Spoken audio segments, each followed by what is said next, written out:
Sa basketball, kinapos ang comeback ng Gilas Pilipinas women's basketball team kontra sa world rank number 9 na Japan, 85-82 sa ikalawang araw ng FIBA Women's Asia Cup Division A nitong Lunes sa Shenzhen, China. Balikan natin ang aksyon sa ulat ni Daryl Oclares.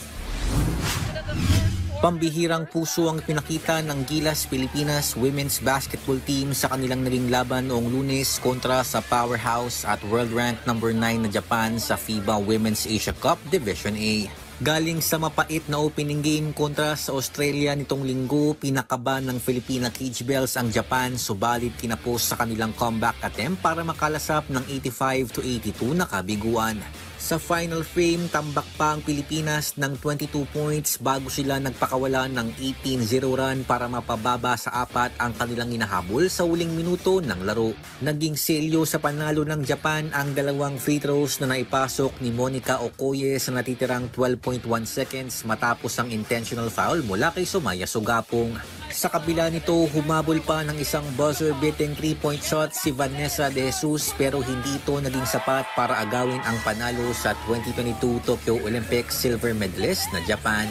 Nanguna para sa pambansang kupunan si Jack Animam na nakapagtala ng double-double 24 points at 10 rebounds, dagdag pa ang 3 assists at 2 blocks. First of all, congrats to Japan. You know, Japan is Japan. And us coming as an underdog and all of my teammates I think we're the youngest team here.